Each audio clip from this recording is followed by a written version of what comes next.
ఇక్కడే పెట్టిన రిమోట్ ఏమైంది? ఏ వస్తువు ఎక్కడ పెట్టింది అక్కడ ఉండడం లేదు. ఈవిడితో పడలేకపోతున్నాను. ఇంకా లాభం లేదు, ఏదోటి ఆలోచించాలి. ఈ బాక్స్ ఏంటి ఇక్కడ పెట్టారు? బాబోయ్, ఈవిడితో పడలేకపోతున్నాను. ఈవిడికి ఎన్నిసార్లు చెప్పినా మారారు. ఇంకా ఇక్కడదక్కడా అక్కడదెక్కడా పెట్టడమే ఈవిడి పని. ఇంకా లాభం లేదు, ఏదోటి చెయ్యాలి. అత్తయ్య గారు, ఏంటమ్మా? బ్యాగ్ సర్దుకోండి ముందు. ఎందుకమ్మా? నేను మీతో పడలేకపోతున్నాను. మిమ్మల్ని తీసుకెళ్లి ఓల్డ్ ఏజ్ హోమ్ లో జాయిన్ చేసేస్తాను. అలా అంటున్నావేంటమ్మా? త్వరగా రెడీ అవ్వండి.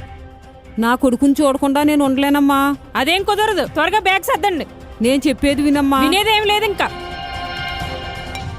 ఫోన్ వస్తుంది నా కొడుకు దగ్గర నుంచి. నా కొడుకు కూడా చెప్పేసిందేమో ఓల్డేజ్ హోమ్ లో జాయిన్ చేద్దామని. ఫోన్ లిఫ్ట్ చేయడానికి కూడా బతకమే ఇవిడికి. అమ్మో, నా కొడుకు కూడా బ్యాగ్ సర్దుకుని రెడీగా ఉండు అంటాడేమో. ఏమంటాడో లిఫ్ట్ చేస్తాను. బాబు, ఫోన్ లిఫ్ట్ చేయట్లేదే. మీ కోడల ఫోన్ ఏమో కలవట్లేదు.